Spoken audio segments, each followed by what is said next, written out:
पप्पू यादव क्या बीजेपी में शामिल होना चाहते हैं? बिहार विधानसभा चुनाव के ठीक पहले पूर्णिया में जब राजेश रंजन उर्फ पप्पू यादव प्रधानमंत्री नरेंद्र मोदी की रैली के मंच पर बड़े विनीत भाव से उनसे मिले थे, तब ऐसी अटकलें लगाई गई थी। लेकिन उस समय बात आई गई हो गई।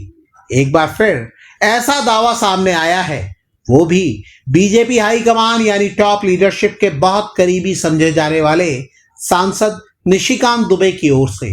हालांकि निशिकांत दुबे ने यह दावा तब किया है जब पप्पू यादव ने बिना नाम लिए उन पर निशाना साधा। बात ज्यादा पुरानी नहीं है।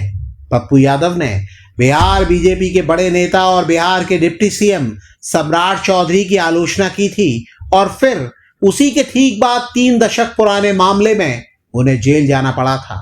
अब सवाल है कि अगर पप्पू यादव बीजेपी में शामिल होना चाहते हैं तो फिर ये सारा घटनाक्रम क्या किसी तरह की फिक्सिंग है? पप्पू यादव बीजेपी में शामिल होना चाहते हैं, ये बात अब कहां से निकली है ये आप जानते ही हैं। बीजेपी के सांसद हैं निशिकांत दुबे। उन्होंने रविवार 22 फरवरी को एक्स पर एक पोस्ट में यह दावा किया। निशिकांत दुबे ने लिखा, अभी संसद सत्र के दौरान यही सज्जन लोकसभा के अंदर मुझसे मिलने आए थे। एक ही इनकी विनती थी कि मुझे भाजपा में शामिल करवा दीजिए। निशिकांत दुबे ने यह दावा पूर्णिया के सांसद पप्पू यादव की एक्स पर ही एक पोस्ट के जवाब में किया। पप्पू यादव ने निशिकांत दुबे की पोस्ट के सिर्फ 2 घंटे पहले ही पोस्ट की थी।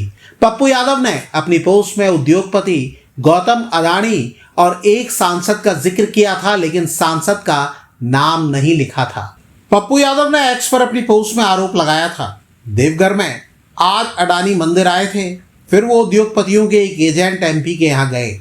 निशिकांत दुबे ने इसी के बाद दावा किया कि पप्पू यादव उनसे बीजेपी में शामिल कराने की विनती कर रहे थे। यहाँ ये भी बता दें कि निशिकांत दुबे ने रविवार को ही एक्स पर गौतम अडानी के साथ 3 तस्वीरें पोस्ट की थी और बताया था कि उन्होंने अपने देवघर आवास पर अडानी का स्वागत किया। निशिकांत दुबे ने इसी के बाद जब दावा किया कि पप्पू यादव बीजेपी में शामिल होना चाहते थे, तब पप्पू यादव ने एक और पोस्ट किया। इस बार भी तेवर तल्ख थे और आरोप की शैली में बात की गई थी। पप्पू यादव ने लिखा, इस महोदय का तो नाम नहीं लिए थे, पर जब ये सामने आ गए हैं तो इनसे पूछ लिया जाना चाहिए, प्रमोद महाजन जी के यहाँ कौन सी जमीन की जमींदारी संभाल रहे थे जनाब। हालांकि पप्पू यादव ने दुबे के उस दावे को खारिज नहीं किया था कि वो उनसे मिले थे और बीजेपी में शामिल कराने का अनुरोध किया था। आपको याद होगा कि पप्पू यादव और निशिकांत दुबे के बीच पहले भी तीखी तकरार हो चुकी है। हाल में ऐसी ही तकरार पप्पू यादव और बिहार के डिप्टी सीएम सम्राट चौधरी के बीच देखने को मिली। पप्पू यादव को इसी महीने करीब 30 साल पुराने एक केस में गिरफ्तार किया गया था। बिहार में गृह मंत्रालय अब सम्राट चौधरी के पास है। उन्होंने पप्पू यादव की गिरफ्तारी को लेकर किस तरह उनका मजाक बनाया था, ये चर्चा का मामला है। एयरपोर्ट पे लोग उतरते हैं और कहते हैं कि बिहार पुलिस चीटी भी नहीं मानती, और वो आदमी 2 घंटा के अंदर गिरफ्तार होता है, कहता है हम तो बीमार हो गए। अब हाथी भी बीमार होकर पुलिस के डर से हॉस्पिटल में जाना पसंद करता है। सम्राट चौधरी पप्पू यादव के उस बयान का जिक्र कर रहे थे जो उन्होंने गिरफ्तारी के ठीक पहले दिया था। वो एक तरह से सम्राट चौधरी को चुनौती दे रहे थे। बाहर निकली चुया, एक तो चीटी तो आपसे पकड़ाता नहीं है, क्या बोलते हैं। इसी बयान के बाद बिहार पुलिस ने पप्पू यादव को गिरफ्तार कर लिया और सम्राट चौधरी पप्पू यादव का नाम लिए बिना उसी घटना का जिक्र कर रहे थे। सम्राट चौधरी ने हाथी की बात की तो पप्पू यादव ने बंदर का जिक्र किया। पप्पू यादव ने एक्स पर पोस्ट लिखा, नाबालिग था, अब बंदर बन गया है, इस बंदर के हाथ में बिहार है, स्वाभिमान की पगड़ी उतार, कमीशन बटोरने के लिए पगड़ी को गमछा बना लिया। पप्पू यादव ने नाम नहीं लिया, लेकिन माना गया कि वो सम्राट चौधरी को जवाब दे रहे हैं। जाहिर तौर पर पप्पू यादव का रुख बीजेपी के नेताओं के प्रति इतना उदार तो नहीं दिखता जिससे मान लिया जाए कि वो बीजेपी में शामिल होना चाहते हैं।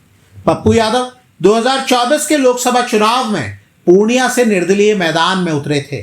चुनाव के ठीक पहले उन्होंने अपनी पार्टी का कांग्रेस में विलय कर दिया था, लेकिन दावा किया जाता है कि बिहार में कांग्रेस के गठबंधन सहयोगी राष्ट्रीय जनता दल के नेता लालू यादव और उनके बेटे तेजस्वी यादव नहीं चाहते थे कि पप्पू यादव पूर्णिया से गठबंधन के उम्मीदवार बने, लेकिन पप्पू यादव जब निर्दलीय चुनाव जीत गए तब से कांग्रेस सुविधा के मुताबिक उन्हें अपने साथ रखती रही।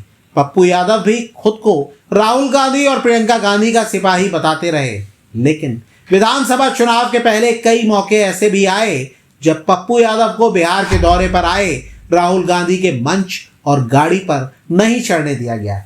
इस बीच बीते साल सितंबर में प्रधानमंत्री नरेंद्र मोदी पूर्णिया के दौरे पर आए, तब पप्पू यादव ने पीएम मोदी से स्टेज पर मुलाकात की और ये वीडियो वायरल हो गया। उसके बाद पप्पू यादव ने विकास की शर्त पर पीएम मोदी को समर्थन देने की बात भी की। प्रधानमंत्री जी से हमने स्पष्ट कहा है कि आप सीमांचल कोसी में विकास में सहयोग करेंगे, हम हमेशा विकास के में आपके साथ खड़े रहे। पप्पू यादव का यह बयान बीजेपी ने ही अपने एक्स हैंडल पर जारी किया था और इसी के बाद चर्चा शुरू हुई कि पप्पू यादव बीजेपी के साथ आ सकते हैं। अगर वो सीधे बीजेपी में नहीं आते हैं तो एनडीए का हिस्सा बन सकते हैं। लेकिन इसी के बाद पप्पू यादव को महागठबंधन में भाव मिलने लगा। बिहार विधानसभा चुनाव में महागठबंधन को करारी हार मिली, लेकिन उसके बाद भी पप्पू यादव ने सार्वजनिक तौर पर ऐसा कोई संकेत नहीं दिया कि वो बीजेपी में जा सकते हैं, बल्कि उनकी हालिया गिरफ्तारी के बाद राहुल गांधी और प्रियंका गांधी दोनों ने ही उनके प्रति समर्थन जाहिर किया। इसका यही संकेत निकाला गया कि पप्पू यादव भले ही निर्दलीय सांसद हों, लेकिन कांग्रेस की टॉप लीडरशिप उनकी अहमियत जानती है। अब निशिकांत दुबे ने कहानी को एक नया मोड़ दे दिया है। आपको निशिकांत दुबे या पप्पू यादव किसके दावे में दम दिखता है? कमेंट करके हमें बताइएगा जरूर।